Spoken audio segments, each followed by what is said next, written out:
শিশু মৃত্যুর ঘটনা ঘটেছে রাজধানীর শ্যামলীর বেবি কেয়ার হাসপাতালে। মারা যাওয়া শিশুটির পরিবারের অভিযোগ, অক্সিজেন সিলিন্ডার বিস্ফোরণের ঘটনায় 4 মাস বয়সী ফারিসের মৃত্যু হয়েছে। যদিও হাসপাতালের চিকিৎসকদের দাবি, অক্সিজেন সিলিন্ডার বিস্ফোরিত নয়, লিকেজ হয়েছে। আর শিশু মৃত্যুর ঘটনায় এর কোনো সম্পর্ক নেই। ঘটনার পর সব রোগীকে সরিয়ে দিয়ে হাসপাতালের চিকিৎসা কার্যক্রম বন্ধ রেখেছে হাসপাতাল কর্তৃপক্ষ।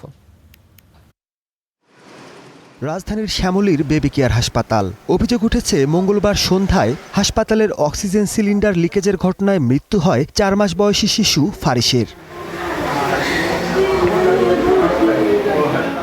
ঘটনার পরে কর্তব্যে অবহেলার অভিযোগে হাসপাতাল কর্তৃপক্ষের সঙ্গে বাকবিতণ্ডায় লিপ্ত হয় শিশুটির পরিবার।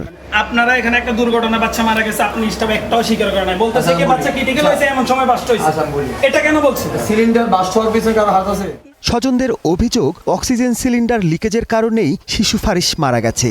দেখতে গেছে 4 জনে, হাত পা লড়াচড়া করে, এই গ্যাস সিলিন্ডার বাস্ট হওয়ার পরে মারা গেছে। বিকট শব্দ হয়েছে, সব অন্ধকার হয়ে গেছে, এনআইসিউ সব গ্যাসে। আমার বাচ্চা মারা গেছে, আরো কয়েকটা আছে, ওরা ক্রিটিক্যাল অবস্থা আছে, ওরা উপরে নিয়ে এখন ট্রিটমেন্ট করতেছে। ফস করে একটা আওয়াজ হলো পরে আমি কি কে রে, এটা গ্যাসের আওয়াজ। সবাই বেরো বাচ্চা, আমার স্বামী গেছে বাচ্চা আনতে দৌড়াইয়া। তখন আমি বললাম কি বাচ্চা হলো অনেক তার তুর দিয়ে পেঁচানো। যদিও কর্তব্যরত চিকিৎসক বলছেন ভিন্ন কথা।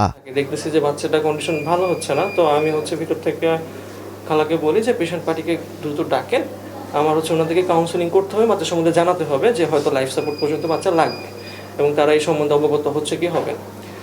ইন দ্য মেইন টাইম যখন উনি বের হবেন এনআইসিউ থেকে, সেই সময় এই বিকট শব্দটা হয়। ঘটনাটা একদমই কাঁচা।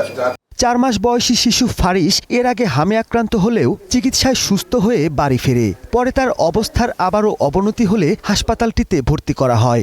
অক্সিজেন সিলিন্ডার দুর্ঘটনার পর বাকি রোগীদের সরিয়ে চিকিৎসা কার্যক্রম বন্ধ করে দেয় হাসপাতাল কর্তৃপক্ষ। Mahmudul Hasan, star news, Dhaka.